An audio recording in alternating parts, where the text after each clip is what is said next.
بسم اللہ الرحمن الرحیم۔ اللہ تعالیٰ نے رمضان کا مبارک مہینہ نصیب فرمایا ہے۔ رمضان اپنی بہاروں کے ساتھ اور قرآن کریم کی بہاروں کے ساتھ الحمدللہ ہمیں نصیب ہو گیا ہے۔ رمضان بھی ہو، قرآن بھی ہو تو یہ بہاریں ڈبل ہو جایا کرتی ہیں۔ آج الحمدللہ 100 پارے کی تلاوت ہوئی ہے۔ اللہ تعالیٰ نے توفیق عطا فرمائی پڑھنے کی اور سننے کی۔ سورہ فاتحہ سے ہر رکعت میں سورہ فاتحہ پڑھی جاتی ہے۔ قرآن کریم کا آغاز بھی سورہ فاتحہ سے ہے۔ اللہ تعالیٰ نے اس سورت کو ایمان والوں کے لیے بڑی رحمت والی سورت بنایا ہے۔ اس سورت کا ایک نام سورۃ الشفاء ہے۔ اس سورت کے سننے سے، پڑھنے سے اللہ تعالیٰ ایمان والوں کی ایمانی، روحانی، جسمانی، ظاہری، باطنی بیماریوں کو، کمزوریوں کو دور فرما دیتے ہیں۔ ایمانی لحاظ سے، جسمانی لحاظ سے، صحت کے لحاظ سے اللہ تعالیٰ ایمان والوں کو ہر لحاظ سے سورہ فاتحہ کے پڑھنے سے اور بار بار سننے سے ترقی نصیب فرماتے ہیں۔ اس سورت کے مضامین بھی بڑے زبردست ہیں۔ اللہ تعالیٰ نے اس سورت میں ایمان والوں کو اپنے سے مانگنا سکھایا ہے کہ جب بھی اللہ تعالیٰ سے مانگو تو پہلے اللہ کی عظمت اور اس کی بڑائی بیان کرو۔ رب العالمین، رحمان، رحیم، مالک یوم الدین۔ اللہ کی بڑائی بیان کرنے سے اللہ کی عظمتیں دل میں آیا کرتی ہیں، اور پھر جب مانگا جائے تو یقین سے مانگا جاتا ہے کہ جو مانگ رہے ہیں وہ یقینی ملے گا۔ پھر کیا مانگنا ہے؟ سب سے بڑی چیز اللہ تعالیٰ مانگنا سکھا رہے ہیں، وہ ہے ہدایت، سیدھا راستہ، زندگی گزارنے کا صحیح راستہ، دنیا اور آخرت کی کامیابی کا راستہ۔ اہدنا الصراط المستقیم۔ انسان اپنی ضروریات سبھی اللہ سے مانگتا ہے، لیکن ہدایت یہ ایک ایسی بہترین ضرورت ہے کہ اگر یہ کسی کو نصیب ہو جائے تو اس کی دنیا بھی بن جائے، اس کی آخرت بھی بن جائے۔ تو ہمیشہ اپنی دعاؤں میں جہاں ہم اللہ تعالیٰ سے بہت کچھ مانگتے ہیں، دنیا کی چیزیں، ظاہری چیزیں، باطنی چیزیں، سبھی مانگنا چاہیے، لیکن اللہ تعالیٰ ایک دعا خود سکھا رہے ہیں کہ اہدنا الصراط المستقیم، مجھ سے سیدھا راستہ مانگا کرو، ہدایت مانگا کرو، وہ راستہ جس راستے پر چل کر تم دنیا میں بھی کامیاب ہوگے اور آخرت میں بھی کامیاب ہوگے۔ کسی کو صراط مستقیم نصیب ہو جائے کہ دنیا کا کامیاب انسان ہے۔ پھر اس کے بعد اللہ تعالیٰ نے سورہ بقرہ، اس سورت قرآن کریم کی دوسری بڑی سورت اور جس سے قرآن کریم کا آغاز ہو رہا ہے، سورہ بقرہ، اس سورت سے اللہ تعالیٰ نے پہلے پارے کا آغاز فرمایا ہے۔ اس سورت کی حدیث میں بہت سارے فائدے آئے ہیں۔ ایک حدیث میں جناب نبی کریم صلی اللہ علیہ وسلم نے ارشاد فرمایا کہ اپنے گھروں کو قبریں نہ بناؤ، بے شک شیطان اس گھر سے بھاگتا ہے جس گھر میں سورہ بقرہ پڑھی جاتی ہے۔ اور ایک اور حدیث میں ہے کہ سورہ بقرہ کو پڑھا کرو کیونکہ اس کا پڑھنا برکت ہے اور اس کا چھوڑنا افسوس ہے، اور اہل باطل جادوگروں کا قابو نہیں چلتا اس کے پڑھنے والے پر۔ یہ سورت بڑی بابرکت ہے، ہفتے میں ایک دن تو اپنے گھروں میں پڑھنی چاہیے۔ اس کے پڑھنے سے اللہ تعالیٰ گھر والوں کی حفاظت فرماتے ہیں، بالخصوص وہ مخلوق جو ہمیں نظر نہیں آتی لیکن ہم پر حملہ آور ہو سکتی ہے، شیطان، جنات۔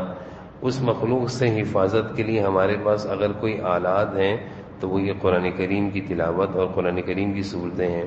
انسان ظاہری دشمنوں سے بچنے کے لیے گارڈ کھڑا کر دے گا اور دروازے بند کر دے گا، تالے لگا دے گا، ڈنڈے ہاتھ میں لے لے گا، لیکن جنات اور شیاطین تو یہ ایسی مخلوق ہیں کہ تالے لگے ہوں، گارڈ کھڑے ہوئے ہوں، ڈنڈے ہاتھ میں ہوں، پھر بھی یہ آ کر حملہ آور ہو جاتے ہیں۔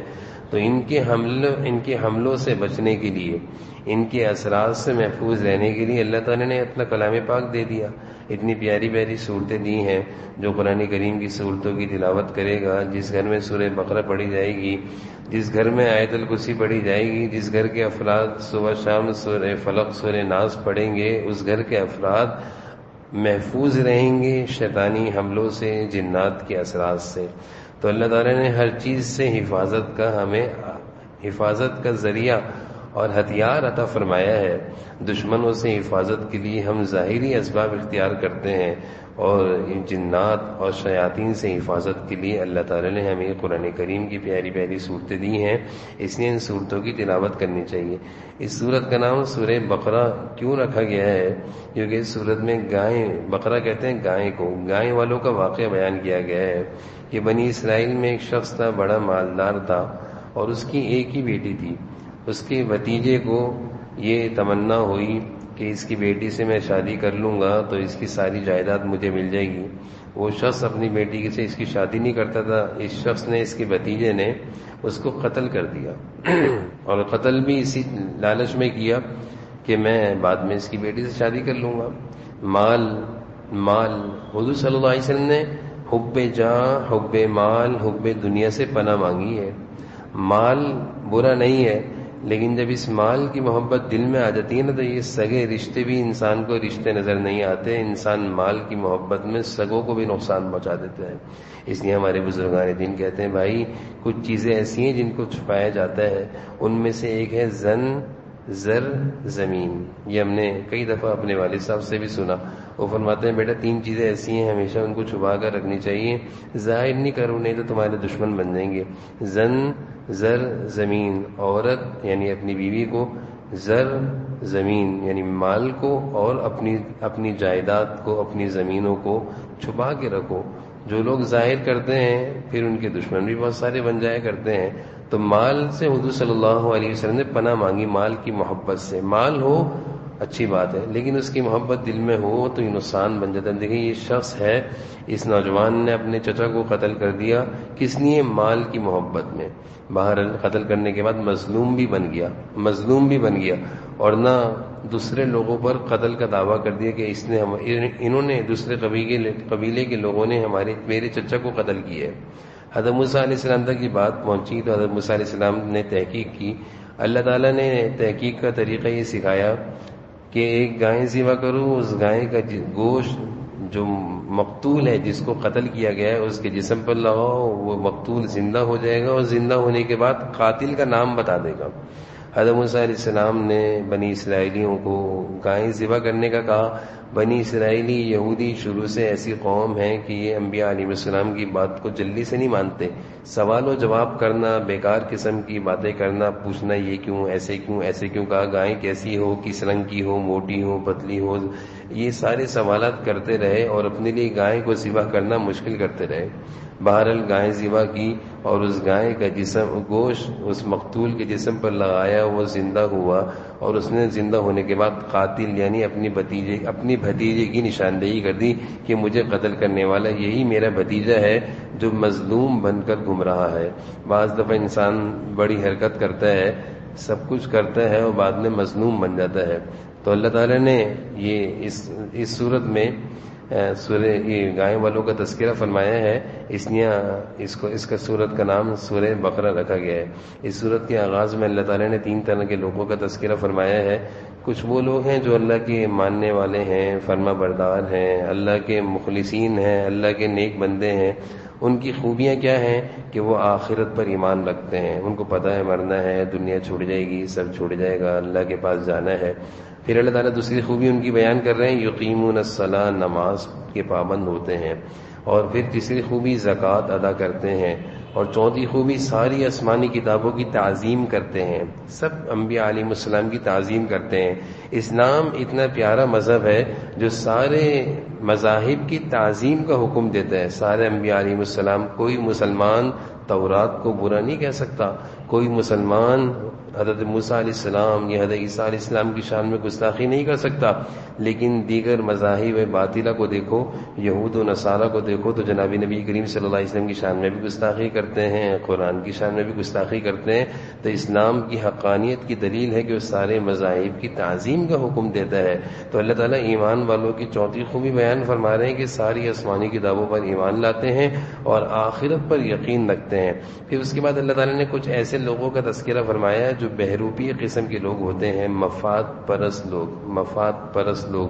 ان کو قرآن میں کہا گیا منافق، ظاہر سے کچھ اندر سے کچھ، چہرے سے مسکراہٹ اندر سے بغض و عناد اور نفرت، ملیں گے بڑے ہنستے مسکراتے چہرے کے ساتھ دل میں بغض و عناد اور کفر بھرا ہوا ہوگا۔ اس طرح کے بہت سارے لوگ حضور صلی اللہ علیہ وسلم کی مجلس میں آیا کرتے تھے اور ظاہر ہی کیا کرتے تھے ہم تو آپ کے ہیں، آپ کے جیسے صحابہ ہیں، ہم بھی ان میں سے ہیں، لیکن کفر بھرا ہوا تھا۔ وہاں کافروں کے پاس جا کر کہتے تھے ہم ان میں سے تھوڑی ہیں، ہم تو ایسے ان کو خوش کرنے کے لیے ان کے پاس گئے تھے۔ اللہ تعالیٰ نے ایسے بد نصیب لوگوں کی کچھ بری عادتیں بیان فرمائی ہیں قرآن کریم میں اگلی آیتوں میں۔ ان آیتوں کا بیان کرنے کا مقصد یہ ہے، اللہ تعالیٰ ایمان والوں کو کہتے ہیں دیکھو تم لوگ ایسا نہیں بننا، تم لوگ ایسا نہیں ہونا، جھوٹ بولتے ہیں یہ قرآن میں، دھوکہ دیتے ہیں اور دل میں حسد بغض عناد رکھتے ہیں، مکر و فریب ان کی طبیعت ہوتی ہے، دوسروں کو بے وقوف کہتے ہیں، اپنے کو سب سے بڑا عقل مند کہتے ہیں، یعنی ایمان والوں کو بے وقوف کہتے ہیں، اپنے کو عقل مند کہتے ہیں، احکام الہی کا مذاق اڑاتے ہیں۔ یہ ساری جو نشانیاں ہیں یہ اللہ تعالیٰ نے قرآن میں بیان فرمائی ہیں، آیتوں میں بیان فرمائی ہیں، میں اس کا خلاصہ بیان کر رہا ہوں کہ احکام الہی یعنی اللہ کے کلام کا مذاق اڑانا یہ اچھی عادت نہیں ہے۔ بعض لوگ بھی اس طرح کے ہمارے مسلمانوں میں ہوتے ہیں جو دین کی باتوں کا مذاق اڑاتے ہیں، یہ منافقین کی، بہروپیوں کی، مفاد پرست لوگوں کی عادت ہوتی ہے، بد نصیب لوگوں کی عادتیں ہیں جو اللہ قرآن میں بیان فرما رہے ہیں۔ زمین میں فتنہ اور فساد پھیلاتے ہیں، جہالت ان کے اندر بھری ہوتی ہے، گمراہی میں ہوتے ہیں، اہل ایمان کا مذاق اڑاتے ہیں، اہل ایمان کا مذاق اڑاتے ہیں۔ یہ بھی اللہ تعالیٰ نے فرمایا اللہ یستہزئ بہم، یہ لوگ اہل ایمان کا مذاق اڑاتے ہیں، اللہ ان کو بتائیں گے کہ کس طرح مذاق اڑا رہے ہیں۔ تو کبھی کسی ایمان والے کا کسی ایمان کی بات پر مذاق نہیں اڑانا چاہیے۔ جیسے کہ ہمارے معاشرے میں کوئی اگر خاتون اللہ اس کو دین کی سمجھ دے دے اور وہ شرعی پردہ شروع کر دے تو دوسری بے دین خواتین جو پردہ نہیں کرتی اس کا مذاق اڑاتی ہیں۔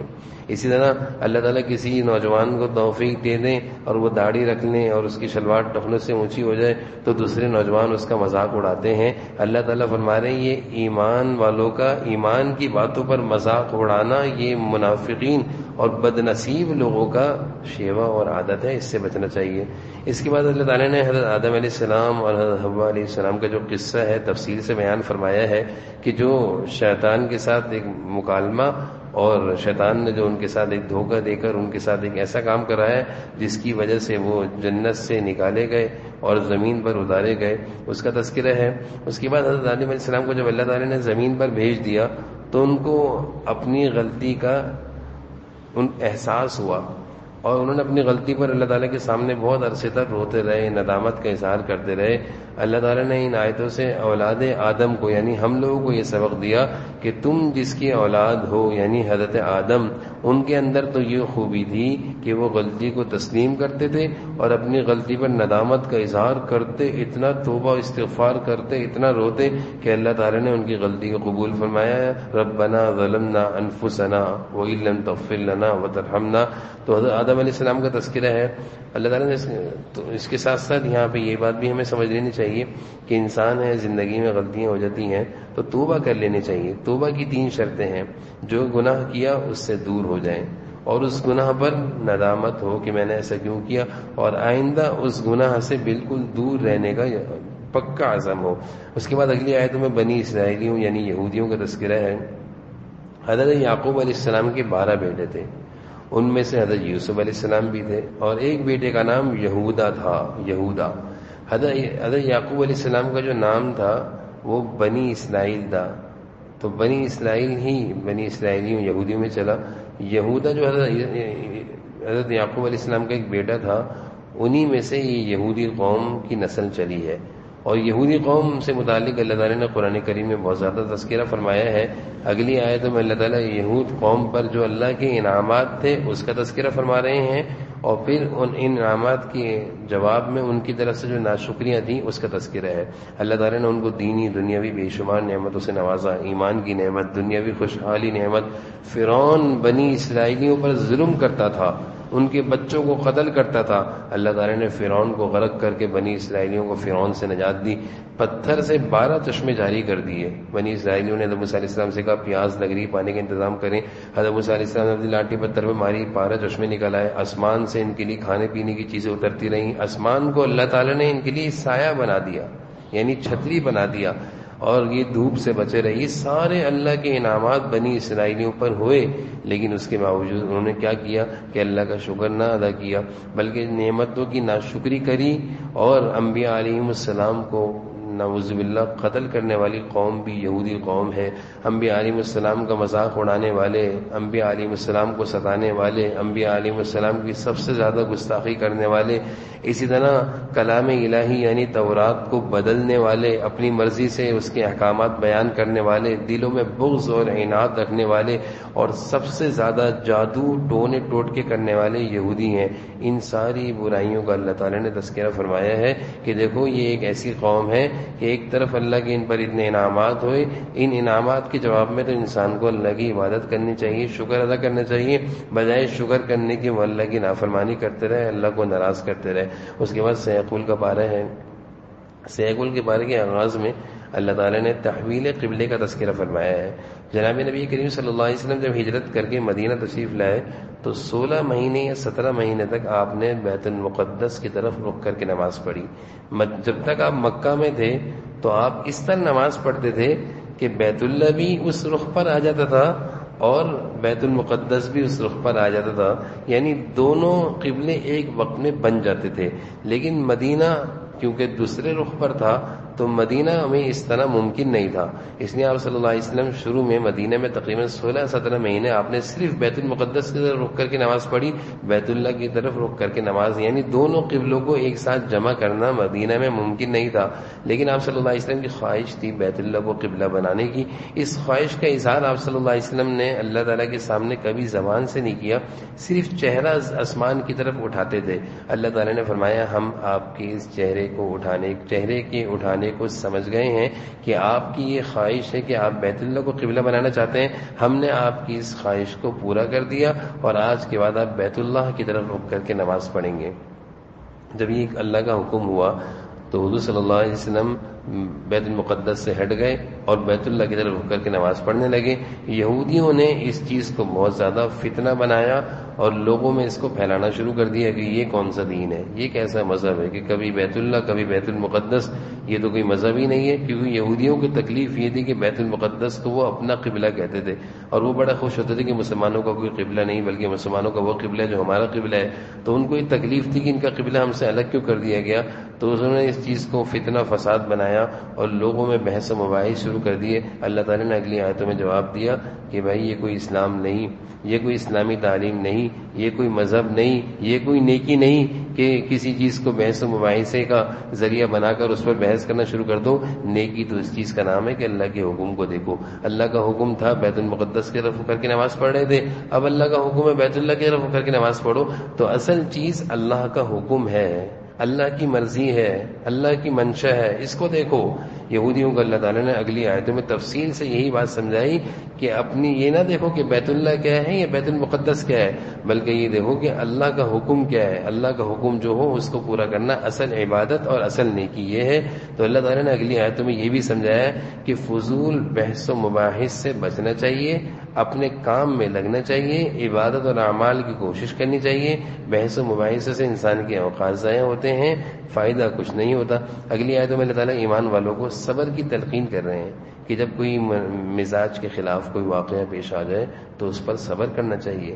صبر کی یہ چیز صبر کے منافع نہیں کہ انسان روئے، رونا کوئی صبر کے منافی نہیں ہے، بلکہ صبر کے خلاف یہ ہے کہ صدمے میں اللہ تعالیٰ سے کوئی شکوہ کرے انسان، ایسا کیوں ہو گیا، ایسا نہیں ہونا چاہیے تھا. یہ خطرناک چیز ہے.